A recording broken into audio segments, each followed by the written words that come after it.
ଚଳିତ ବର୍ଷ ରାଇରଙ୍ଗପୁର ରଥଯାତ୍ରା କାର୍ଯ୍ୟକ୍ରମକୁ ବ୍ୟବସ୍ଥିତ ଢଙ୍ଗରେ ପରିଚାଳନା ନିମନ୍ତେ ଉପଖଣ୍ଡ ପ୍ରଶାସନ ତତ୍ତ୍ୱାବଧାନରେ ରାଇରଙ୍ଗପୁରର ଦେବଦତ୍ତର ବିଭାଗ ପକ୍ଷରୁ ଉପଜିଲ୍ଲାପାଳଙ୍କ କାର୍ଯ୍ୟାଳୟସ୍ଥିତ ସମ୍ମିଳନୀ କକ୍ଷଠାରେ ମାନ୍ୟବର ଲୋକସଭା ସାଂସଦ ତଥା ଚଳିତ ବର୍ଷ ରାଇରଙ୍ଗପୁର ରଥଯାତ୍ରା ପରିଚାଳନା କମିଟିର ଅଧ୍ୟକ୍ଷ ଶ୍ରୀ ନବଚରଣ ମାଝୀଙ୍କ ଅଧ୍ୟକ୍ଷତାରେ ଏକ ପ୍ରସ୍ତୁତି ବୈଠକ ଅନୁଷ୍ଠିତ ହୋଇଯାଇଛି। ଉକ୍ତ ବୈଠକରେ ଅନ୍ୟମାନଙ୍କ ମଧ୍ୟରେ ରାଇରଙ୍ଗପୁରର ମାନ୍ୟବର ବିଧାୟକ ଶ୍ରୀ ଜଲେନ ନାୟକ, ରାଇରଙ୍ଗପୁର ପୌରପାଳିକା ଅଧ୍ୟକ୍ଷ ଶ୍ରୀ ଅଭିଷେକ ପଟ୍ଟନାୟକ, ରାଇରଙ୍ଗପୁର ଉପଜିଲ୍ଲାପାଳ ଶ୍ରୀ ଉଗ୍ରସେନ ଓରାମ, ଉପଖଣ୍ଡ ଆରକ୍ଷୀ ଅଧିକାରୀ ଶ୍ରୀ ବୀରେନ୍ଦ୍ର ସେନାପତି, ଅତିରିକ୍ତ ଉପଜିଲ୍ଲାପାଳ ଶ୍ରୀମତୀ ବାସନ୍ତୀ ଲାକ୍ରା ଓ ଟାଉନ ଥାନା ଅଧିକାରୀ ଶ୍ରୀ ଜ୍ୟୋତିପ୍ରକାଶ ସ୍ୱାଇଁ ସାହୁ ପ୍ରମୁଖ ଯୋଗ ଦେଇଥିଲେ। ବୈଠକ ପ୍ରାରମ୍ଭରେ ଅଧ୍ୟକ୍ଷ ଶ୍ରୀ ମାଝୀ ଉପସ୍ଥିତ ସମସ୍ତଙ୍କୁ ସ୍ୱାଗତ ଜଣାଇ ଚଳିତ ବର୍ଷ ରାଇରଙ୍ଗପୁର ରଥଯାତ୍ରା ପ୍ରତିବର୍ଷ ଭଳି ପାରମ୍ପରିକ ନୀତିକାନ୍ତି ଅନୁଯାୟୀ ଯଥାରୀତିରେ ଶାନ୍ତି ଶୃଙ୍ଖଳାର ସହିତ ପାଳନ କରିବା ପାଇଁ ସମସ୍ତଙ୍କ ସହଯୋଗ କାମନା କରିଥିଲେ। ଏହାପରେ ରାଇରଙ୍ଗପୁର ଦେବଦତ୍ତର ବିଭାଗ ତତ୍ତ୍ୱାବଧାନରେ ଚଳିତ 2026 ମସିହା ରଥଯାତ୍ରା ପାଳନ ସମ୍ପର୍କିତ ପ୍ରସ୍ତୁତ ପ୍ରସ୍ତାବିତ କାର୍ଯ୍ୟସୂଚୀର ବିଶଦ ବିବରଣୀକୁ ସମସ୍ତଙ୍କ ଅବଗତି ନିମନ୍ତେ ଉପଖଣ୍ଡ ସୂଚନା ଓ ଲୋକସମ୍ପର୍କ ଅଧିକାରୀ ଶ୍ରୀ ବିକାଶ ରଞ୍ଜନ ମହାନ୍ତିଙ୍କ ଦ୍ୱାରା ଉପସ୍ଥାପନ କରାଯାଇଥିଲା। ବୈଠକରେ ସମସ୍ତ ବିଷୟ ଉପରେ ପୁଙ୍ଖାନୁପୁଙ୍ଖ ଆଲୋଚନା କରାଯାଇଥିଲା। ମୁଖ୍ୟତଃ ଦେବଦତ୍ତର ବିଭାଗ ସହିତ ଅନ୍ୟାନ୍ୟ ସମ୍ପୃକ୍ତ ବିଭାଗ ତଥା ସେବାୟତଙ୍କ ମଧ୍ୟରେ ସମନ୍ୱୟ ରକ୍ଷା କରି ସ୍ନାନ ପୂର୍ଣ୍ଣିମା ଠାରୁ ନୀଳାଦ୍ରି ବିଜେ ପର୍ଯ୍ୟନ୍ତ ସମସ୍ତ ନୀତିକାନ୍ତି ନିର୍ଦ୍ଧାରିତ ସମୟରେ ସୁଚାରୁ ରୂପେ ସମ୍ପାଦନ ପୂର୍ବକ ବ୍ୟବସ୍ଥିତ ଢଙ୍ଗରେ ସମାପନ ପାଇଁ ପରାମର୍ଶ ଦିଆଯାଇଥିଲା। କାର୍ଯ୍ୟସୂଚୀ ଅନୁଯାୟୀ ଚଳିତ ମାସ 29 ତାରିଖ ଦେବସ୍ନାନ ପୂର୍ଣ୍ଣିମାରେ ମହାପ୍ରଭୁଙ୍କ ସ୍ନାନ, ସନ୍ଧ୍ୟାରେ ଗଜାନନ ବେଶ ଦର୍ଶନ, ରାତ୍ର 10 ଘଟିକା ସମୟରେ ଶ୍ରୀଜୀଉମାନଙ୍କ ଅଣସର ପିଣ୍ଡିକୁ ଯାତ୍ରା। ଚଳିତ ବର୍ଷ ଆଗାମୀ ଜୁଲାଇ ମାସ 11 ତାରିଖରେ ମହାପ୍ରଭୁ ଶ୍ରୀ ଅଙ୍ଗେ ଖଳି ଲାଗି ବିଧାନ, ଜୁଲାଇ 14 ତାରିଖ ସକାଳ ସମୟେ ନବଯୌବନ ଦର୍ଶନ, ପରେ ନେତ ଉଠା, 16 ତାରିଖ ରଥ ପ୍ରତିଷ୍ଠା,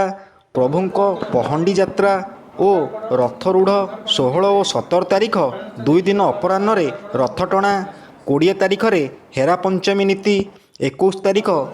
ଶ୍ରୀ ଗୁଣ୍ଡିଚା ମନ୍ଦିରରେ ମା ବିପତାରିଣୀ ବ୍ରତ ବିଧାନ, 23 ତାରିଖରେ ନବମୀ ସନ୍ଧ୍ୟା ଦର୍ଶନ,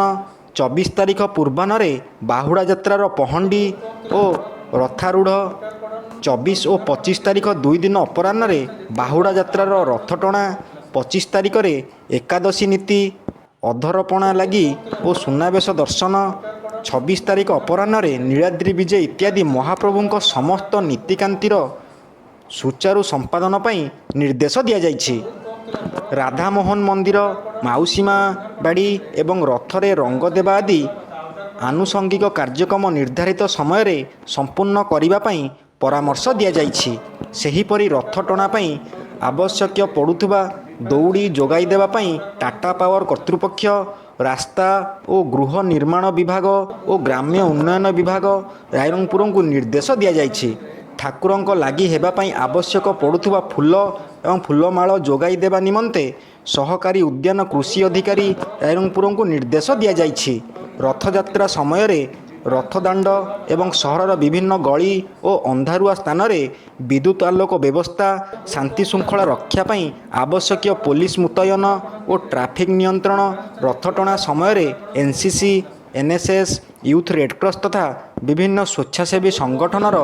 ଯୁବ ସ୍ୱେଚ୍ଛାସେବୀଙ୍କୁ ବିଭିନ୍ନ ସେବାମୂଳକ କାର୍ଯ୍ୟରେ ନିୟୋଜିତ କରାଯିବା। ସ୍ୱାସ୍ଥ୍ୟ ବିଭାଗ ତରଫରୁ ସ୍ୱାସ୍ଥ୍ୟସେବା ଶିବିର ଓ ଆମ୍ବୁଲାନ୍ସ ସେବା ଯୋଗାଇ ଦେବା ସହ ହୋଟେଲ, ଅସ୍ଥାୟୀ ଜଳଖିଆ ଦୋକାନଗୁଡ଼ିକରେ ପ୍ରସ୍ତୁତ ଖାଦ୍ୟ ପଦାର୍ଥର ମାନ, ଗୁଣବତ୍ତାକୁ ସ୍ୱାସ୍ଥ୍ୟ ବିଭାଗ ଓ ରାଇରଙ୍ଗପୁର ପୌରପାଳିକାଙ୍କ ତରଫରୁ ମିଳିତ ତତ୍ତ୍ୱାବଧାନରେ ନିୟମିତ ଯାଞ୍ଚ ଓ ତଦାରଖ ପାଇଁ ପଦକ୍ଷେପ ନେବା, ଜନଗହଳି କାରଣରୁ ଉପୁଜୁଥିବା ଅସ୍ୱାଭାବିକ ପରିସ୍ଥିତିରୁ ଲୋକଙ୍କୁ ଉଦ୍ଧାର କରିବା ତଥା ଆକସ୍ମିକ ଅଗ୍ନିକାଣ୍ଡ ଜନିତ ଦୁର୍ଘଟଣାର ମୁକାବିଲା ପାଇଁ ଅଗ୍ନିଶମ ବିଭାଗ ଦ୍ୱାରା ଆବଶ୍ୟକୀୟ ଅଗ୍ନି ନିର୍ବାପକ ବ୍ୟବସ୍ଥା କରିବା, ସହର ଓ ବଡ଼ଦାଣ୍ଡ ଅଞ୍ଚଳର ସ୍ୱାସ୍ଥ୍ୟ, ପରିମଳ ଓ ପାନୀୟ ଜଳ ଯୋଗାଣ ବ୍ୟବସ୍ଥା କରାଯିବା, ପବିତ୍ର ରଥଯାତ୍ରା ସମୟରେ ରଥଦାଣ୍ଡରେ ଆମିଷ ଖାଦ୍ୟ ପ୍ରସ୍ତୁତି ଓ ବିକ୍ରିକୁ ସମ୍ପୂର୍ଣ୍ଣ ନିଷେଧ କରାଯିବା, ସମସ୍ତ ମଦ ଦୋକାନଗୁଡ଼ିକୁ ବନ୍ଦ ରଖାଯିବା ଓ ନିୟମିତ ତଦାରଖ ତଥା ଚଢ଼ାଉ କରାଯିବା ଆଦି ଦିଗ ପ୍ରତି ତୀକ୍ଷ୍ଣ ଦୃଷ୍ଟି ଦେବା ଇତ୍ୟାଦି ସମସ୍ତ କାର୍ଯ୍ୟ ସୁପରିଚାଳନା କରିବା ପାଇଁ ସମ୍ପୃକ୍ତ ବିଭାଗୀୟ ଅଧିକାରୀମାନଙ୍କୁ ମାନ୍ୟବର ସାଂସଦ ପରାମର୍ଶ ଦେଇଛନ୍ତି। ରଥଯାତ୍ରା ସମୟରେ ରଥଦାଣ୍ଡରେ ମହାପ୍ରଭୁ ଜଗନ୍ନାଥ ସଂସ୍କୃତି ଉପରେ ଧାରା ବିବରଣୀ ଓ ସନ୍ଧ୍ୟାରେ ରାଜ୍ୟ ତଥା ସ୍ଥାନୀୟ ଅଞ୍ଚଳର କଳାକାରମାନଙ୍କ ଦ୍ୱାରା ଭଜନ ସନ୍ଧ୍ୟା ଆୟୋଜନ ପାଇଁ ନିଷ୍ପତ୍ତି ନିଆଯାଇଛି। ରଥଯାତ୍ରା ଉପଲକ୍ଷେ ବାହାରୁ ଆସୁଥିବା ମୀନା ବଜାର ପାଇଁ ଏନ୍ଓସି ପ୍ରଦାନ କରାଯିବାରେ ନିୟମକୁ କଡ଼ାକଡ଼ି ପାଳନ କରାଯିବା ସହିତ ଉଠା ଦୋକାନୀମାନଙ୍କୁ ଆବଶ୍ୟକୀୟ ଜାଗା ସମ୍ପୃକ୍ତ ବିଭାଗର ଅଧିକାରୀମାନଙ୍କ ତତ୍ତ୍ୱାବଧାନରେ ଆବଣ୍ଟନ କରାଯିବା ପାଇଁ ପରାମର୍ଶ ଦିଆଯାଇଛି। ଏଥିସହିତ ଅନ୍ୟାନ୍ୟ ପ୍ରସଙ୍ଗକ୍ରମେ ରଥଦାଣ୍ଡର ଉଭୟ ପାର୍ଶ୍ୱରେ ଅବରୋଧ କରିଥିବା ଜାଗା ଖାଲି କରାଯିବା ଓ ନାମଫଳକଗୁଡ଼ିକ ହଟାଇବା ପାଇଁ ନିଷ୍ପତ୍ତି ନିଆଯାଇଛି। ପ୍ରକାଶ ଥାଉକି ରଥଟଣା କାର୍ଯ୍ୟକ୍ରମର ଦ୍ୱିତୀୟ ଦିବସଗୁଡ଼ିକରେ କେବଳ ମହିଳାମାନଙ୍କ ଦ୍ୱାରା ରଥ ଟଣାଯିବା ନେଇ ନିଷ୍ପତ୍ତି ନିଆଯାଇଥିବା ବେଳେ ଏଥିପାଇଁ ଇନର କର୍ଡନରେ ଆବଶ୍ୟକ ସଂଖ୍ୟକ ମହିଳା ପୋଲିସ କର୍ମଚାରୀ ନିୟୋଜିତ କରାଯାଇ ସମସ୍ତ କାର୍ଯ୍ୟକ୍ରମ ସୁଚାରୁ ରୂପେ ସମ୍ପାଦନ ନିମନ୍ତେ ବିଭାଗୀୟ ଅଧିକାରୀ ତଥା ଦେବଦତ୍ତର ବିଭାଗର ସେବାୟତମାନଙ୍କ ସକ୍ରିୟ ସହଯୋଗ କାମନା କରାଯାଇଛି। ଆଜିର ଅନୁଷ୍ଠିତ ବୈଠକରେ ଉପଜିଲ୍ଲାପାଳଙ୍କ କାର୍ଯ୍ୟାଳୟର ସହକାରୀ ଜିଲ୍ଲାପାଳ ଶ୍ରୀ ସୁଧାକର ସେଠୀ, ବରିଷ୍ଠ ରାଜସ୍ୱ ସହାୟକ ପ୍ରସାଦ ବେହେରାଙ୍କ ସମେତ ବିଭିନ୍ନ ବିଭାଗୀୟ ପଦାଧିକାରୀ, ଜଗନ୍ନାଥ ମନ୍ଦିର ପୂଜକ ପଣ୍ଡିତ ଦେବବ୍ରତ ରଥ ମହାପାତ୍ର, ରଥ କମିଟିର ସଦସ୍ୟ, ସେବାୟତ, ରଥ ମହାରଣା, ରଥ ମହାପାତ୍ର, ସହରର ମାନ୍ୟଗଣ୍ୟ ବ୍ୟକ୍ତିବିଶେଷ ଓ ଗଣମାଧ୍ୟମର ପ୍ରତିନିଧିମାନେ ଯୋଗଦେଇ ରଥଯାତ୍ରା ସମ୍ପର୍କିତ ଆଲୋଚନାରେ ସକ୍ରିୟ ଅଂଶଗ୍ରହଣ କରି ନିଜ ନିଜର ସୁଚିନ୍ତିତ ମତାମତ ଉପସ୍ଥାପନ କରିଥିଲେ। ଶେଷରେ ଅଧ୍ୟକ୍ଷ ସମସ୍ତଙ୍କ ସହଯୋଗ କାମନା କରି ରାଇରଙ୍ଗପୁରରେ ମହାପ୍ରଭୁଙ୍କ ଘୋଷଯାତ୍ରାର ସମସ୍ତ କାର୍ଯ୍ୟ ସଫଳ ସମ୍ପାଦନ ପାଇଁ ଯେଉଁ ବିଭାଗକୁ ଯେଉଁ ଦାୟିତ୍ୱ ଦିଆଯାଇଛି ତାହାକୁ ସମ୍ପୃକ୍ତ ବିଭାଗ ସୁଚାରୁ ରୂପେ ସମ୍ପାଦନ କରିବା ନିମନ୍ତେ ଯତ୍ନବାନ ହେବେ ବୋଲି ଆଶା ପୋଷଣ କରିବା ସହ ବୈଠକରେ ଯୋଗଦେଇ ଆଲୋଚନାରେ ସକ୍ରିୟ ଅଂଶଗ୍ରହଣ କରିଥିବାରୁ ସମସ୍ତଙ୍କୁ ଧନ୍ୟବାଦ ଅର୍ପଣ କରିଥିଲେ। ମୟୂରଭଞ୍ଜ ଜିଲ୍ଲା ରାଇରଙ୍ଗପୁରରୁ ଶ୍ୟାମଳେନ୍ଦୁ ପରିଡ଼ାଙ୍କ ରିପୋର୍ଟ, ଓଡ଼ିଶା ନ୍ୟୁଜ୍।